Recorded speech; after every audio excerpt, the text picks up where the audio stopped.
حضرت علی کے ایک بھائی تھے جناب عقیل. جناب عقیل وہ جب انہوں نے کلمہ پڑھا تو نبی پاک کے بڑا قریب رہنے لگے، اور میرے نبی کریم صلی اللہ علیہ وسلم بھی ان سے بڑا پیار کرتے. حضور فرماتے تیرا کلمہ پڑھنے کی مجھے ڈبل خوشی ہوئی ہے. یا رسول اللہ کس طرح؟ فرمایا ایک میرا تو سیابی بنا ہے، دوسرا تو میرا بھائی تھا مسلمان ہو گیا.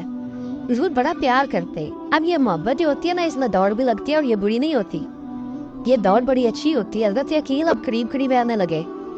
میں نے عرض کیا کہ نبی پاک اپنے ذاتی کام حضرت صدیق اکبر کو بتاتے، گھوڑے کی تیاری کرنا، فلاں کام کرنا ہے، سیدہ فاطمہ کی شادی کرنی، ہر معاملے میں سیدنا صدیق اکبر پیش پہ. جب عقیل بن ابی طالب آئے تو حضور کا پیار تھا ان سے بھی. اب محبت کی جنگ چڑھ گئی. اب جناب عقیل کہتے ہیں میں کہنے لگا یار یہ کہیں پیچھے ہوتا ہی نہیں، ہر معاملے میں سے پیچھے بٹھاؤ بھی تو آگے آ جاتا ہے، اس نے کیا کمال کر دیا ہے.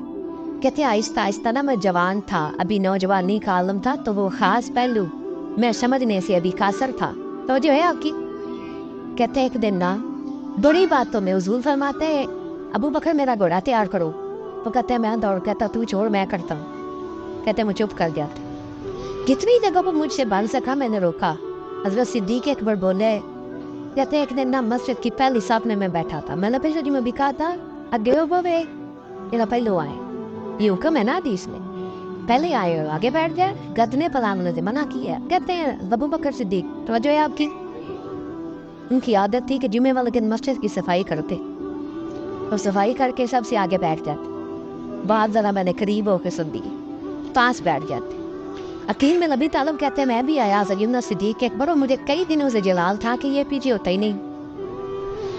کہتے ہیں میں آیا تو ابو بکر آگے بیٹھے تھے، تو میں نہ جان بوجھ کے، بچہ تھا اور محبت تھی سرکار سے، ابو بکر سے بغض نہیں کوئی، خدا را اس بات کو ضرور ذہن میں رکھے. فرماتے میں نے کہا ابو بکر اٹھ. مزے کی بات یہ ہے کہ جس مسجد میں صدیق اکبر بیٹھے اس کی جگہ بھی انہوں نے خرید کے دی ہے. مسجد نبی کی زمین کی سب سے پہلی رقم حضرت ابو بکر صدیق نے ادا فرمائی. اور کہتے اٹھے اب پیچھے چل. تو جو ہے آپ کی آنکھ کہتے ویکھے کو کسی نے پاویں مہنا ہوئے تو پاویں تو چھوٹا بندہ آنکھے تو پھر تو دکھا ہی نہیں، عمر میں چھوٹا ہو یا مال میں. اٹھ چل پیچھے. اللہ اکبر. حضرت علی دیکھ رہے تھے.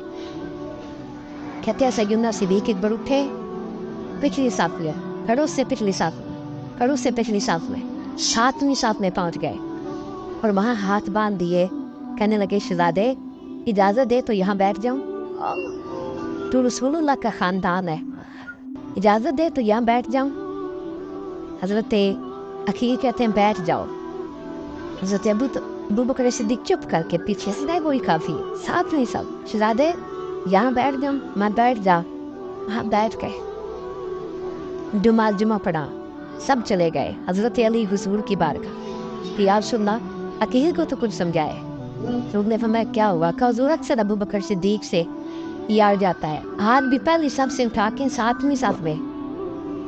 شکایت تو حضرت عقیل کی لگ رہی ہے نا. اور حضور فرماتے علی تو عقیل کی چھوڑ، بتا ابو بکر نے کیا جواب دیا ہے. ابو بکر کی بتا، تو اس کی چھوڑ، تو اس کی، تو میرے دوست کی، میرے یار کی، میرے خلیل کی بتا. تو حضرت علی رو پڑے، کہنے لگے محبوبہ ابو بکر جیسا درد کہاں سے ڈھونڈ کے لائے. تو چپ کر کے 7ویں صف میں گیا اور اس نے کہا تو خون رسول ہے، تیری نسل پاک میں بچہ نور، تو ہے نے نور تیرا سب گران. چپ کر کے بیٹھ گئے. حضور نے فرمایا بلاؤ.